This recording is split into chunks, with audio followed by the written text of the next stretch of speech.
Welcome back, aliens. My name is Navin Reddy, and finally we are starting with a series on Python or Python. It doesn't matter how you pronounce it. What matters is it is one of the fastest growing language. In what terms? In terms of number of developers who are using it, in terms of the number of libraries we have, in terms of number of companies who are using it, and in terms of the areas you can implement it. You talk about machine learning, you talk about GUI, software development, web development, you can use it everywhere. And that's why it is also called as a general purpose language. So in this video, we're going to talk about what is Python and why it is so useful and why you should learn it.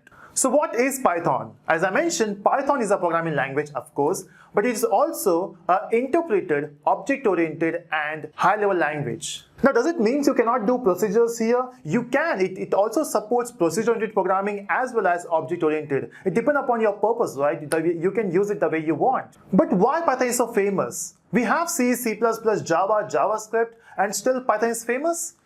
Now, some people say that Python is a new language, and not exactly. Java came into picture in 1995 and Python came in 1989. So it's way before Java, right?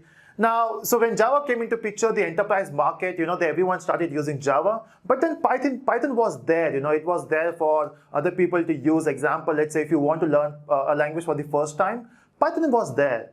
But now, since the advancement of machine learning, AI, this is a field where we have research scientists, they don't want to spend much time on learning programming language. So what they do, they went for the easiest language available, and the easiest language available in the market is Python. And yes, Python is damn easy. It is much simpler than C, C++, and Java. That's why most of the colleges and schools, they are teaching Python.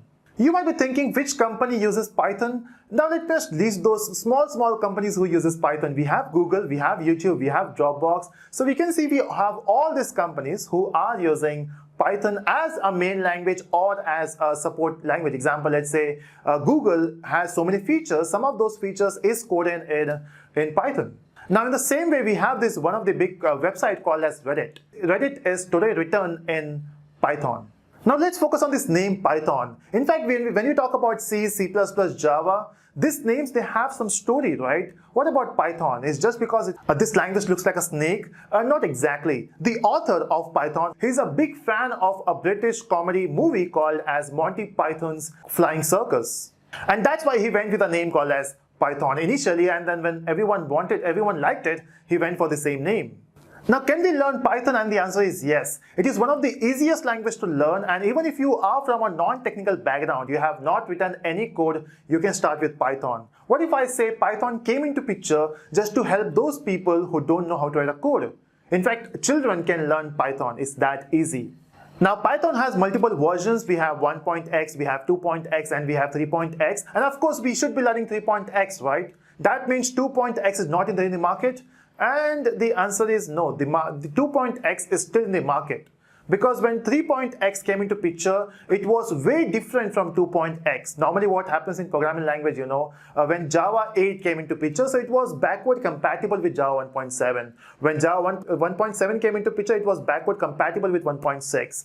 But that's not the case with Python, The two different versions has two different way of working. And that's why we have 2.x still running in the market.